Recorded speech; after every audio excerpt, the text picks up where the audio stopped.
Tapping కేసులో SIT మరింత దూకుడు పెంచింది. మరో ఇద్దరు మాజీ ఎమ్మెల్యేలకు సిట్ నోటీసులు ఇచ్చింది. బీఆర్ఎస్ మాజీ శాసనసభ్యులు జైపాల్ యాదవ్, చిరుమర్తి లింగయ్యలను విచారణకు రావాలని ఆదేశించింది. రేపు ఉదయం 11 గంటలకు విచారణ జరగనుంది. ఇదివరకే ఇద్దరు మాజీ ఎమ్మెల్యేలు సిట్ ముందు హాజరై వివరణ ఇచ్చారు. తాజాగా మరోసారి నోటీసులు జారీ చేయడంతో ప్రాధాన్యత సంతరించుకుంది. మరింత సమాచారం ధనరాజ్ అందిస్తారు. ధనరాజ్, ఫోన్ ట్యాపింగ్ కేసులో బీఆర్ఎస్ ఎమ్మెల్యేలకు సిట్ నోటీసులపై అప్డేట్స్ ఏంటి? ఫోన్ ట్యాపింగ్ కేసులో కీలకమైనటువంటి పరిణామాలు చూసుకుంటున్నాయి. మరోవైపున చూసినట్టయితే కూడా ఈ ఫోన్ ట్యాపింగ్ కేసు కూడా చాలా వరకు కీలక దశకు చేరుకుందని చెప్పొచ్చు. అయితే మనం ముఖ్యంగా చూసినట్టయితే గత బీఆర్ఎస్ ప్రభుత్వ హయాంలో చూసినట్టయితే ఫోన్ ట్యాపింగ్ సంబంధించిన వ్యవహారంలో ఎస్ఐబి మాజీ చీఫ్గా ఉన్నటువంటి ప్రభాకర్ రావుతో పాటుగాను అదేవిధంగా ట్యాపింగ్ టీంలో ఉన్నటువంటి తిరుపతి అన్న, అదేవిధంగా భుజంగర్ రావు, ప్రవీణ్ రావు, సో వీళ్ళందరితోటి కూడా గత బీఆర్ఎస్ ఎమ్మెల్యేలు అయినటువంటి చిరుమర్తి లింగయ్య కావచ్చు, జైపాల్ యాదవ్ కూడా వారితో కలిసి కూడా ఫోన్ ట్యాపింగ్కు పాల్పడ్డారనే అభియోగాలు ఉన్నాయి. ముఖ్యంగా చూసినట్టయితే గత ఎన్నికలకు సంబంధించినటువంటి వ్యవహారంలో ప్రతిపక్షకు చెందినటువంటి నేతలకు సంబంధించినటువంటి ఎవరైతే డబ్బు సీజ్ చేశారో పోలీసులతో కలిసి కూడా మొత్తం ఆ డబ్బును తరలించే వ్యవహారంలో పలువురికి సంబంధించినటువంటి బీఆర్ఎస్ నేతలపైన పలు అభియోగాలు నమోదయ్యాయి. ఈ క్రమంలోనే గతంలో ఉన్నటువంటి ఎమ్మెల్యేలుగా పనిచేసినటువంటి చిరుమర్తి లింగయ్యతో పాటుగాను జైపాల్ యాదవ్ను కూడా గతంలో సిట్ అధికారులు కూడా సుదీర్ఘంగా విచారించారు. వారి దగ్గర నుంచి కీలకమైనటువంటి ఇన్ఫర్మేషన్ తీసుకున్నారు.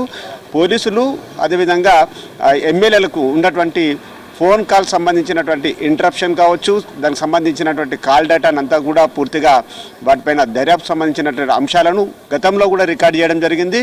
మళ్ళీ రేపు విచారణకు 11 గంటల సమయానికి విచారణకు హాజరు కావాలని కూడా ఇటు సిట్ అధికారులు నోటీసులు జారీ చేశారు.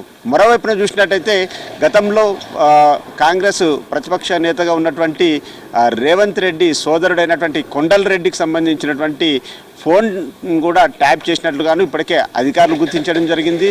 దాంతోపాటు రేపు కొండల్ రెడ్డిని సిట్ అధికారులు ఇన్ఫర్మేషన్ తీసుకునే పర్పస్ కోసం కూడా మొత్తం అంటే గతంలో ఆయన పైన ఉన్న ఏ రకంగా ఫోన్ ట్యాపింగ్ పాల్పడ్డారు అధికారులు అంటే నిందితులైనటువంటి పోలీస్ అధికారులు ఇచ్చినటువంటి ఇన్ఫర్మేషన్ కావచ్చు, పోలీసులు కలెక్ట్ చేసినటువంటి ఇన్ఫర్మేషన్ ఆధారంగా కూడా కొండల్ రెడ్డిని కూడా సిటీ అధికారులు విచారణకు హాజరు కావాలని పిలిపించడం జరుగుతూ ఉంది. దాంతోపాటు రేపు ఆయన వచ్చినట్లయితే ఆయన ఫోన్ ట్యాపింగ్ సంబంధించినటువంటి అనుమానాలు కావచ్చు, ఇప్పుడు పోలీసుల దగ్గర ఉన్నటువంటి డాటాకు సంబంధించినటువంటి ఇన్ఫర్మేషన్ను కొండల్ రెడ్డి ద్వారా కూడా తీసుకుంటారు. మొత్తం మీద కూడా రేవంత్ రెడ్డి కుటుంబ సభ్యులపైన చాలా వరకు ఫోన్ ట్యాపింగ్ జరిగిందనే అభియోగాలు కూడా నమోదయ్యాయి. అదేవిధంగా దానిపైన కూడా నిందితులైనటువంటి పోలీస్ అధికారులు కన్ఫెషన్ రిపోర్ట్లో కూడా దాన్ని నేరాన్ని అంగీకరించడం జరిగింది. ఈ క్రమంలోనే మొత్తం మీద చూసినట్టయితే జనవరి 16వ తేదీన సుప్రీంకోర్టుకు ఫైనల్ నివేదికను అందించేటువంటి క్రమంలో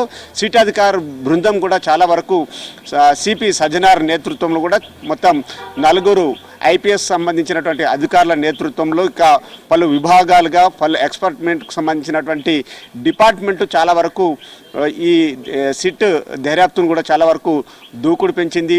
తర్వాత దానికి సంబంధించినటువంటి లీగల్కి సంబంధించినటువంటి కన్సాలిడేషన్ సంబంధించిన వ్యవహారం పైన కూడా చాలా వరకు పూర్తిగా దర్యాప్తును ముమ్మరమైనటువంటి వేగం కొనసాగిస్తుంది. ఈ క్రమంలో చూసినట్టయితే మాజీ బీఆర్ఎస్ ఎమ్మెల్సీ అయినటువంటి నవీన్ రావును కూడా గత 3 రోజుల క్రితమే సుదీర్ఘంగా 9 గంటల పాటు విచారణ కొనసాగించారు. మరోవైపున చూసినట్టయితే ఆయన తండ్రిని కూడా విచారణకు హాజరు కావాల్సిందంటూ కూడా పోలీసులు ఇప్పటికే సిటీ అధికారులు ఇన్ఫర్మేషన్ ఇవ్వడం జరిగింది. ఇక చిరుమర్తి లింగయ్యతో పాటు రేపు జైపాల్ యాదవ్ 11 గంటలకు సిటీ అధికారుల ముందు విచారణకు హాజరు కాబోతున్నారు.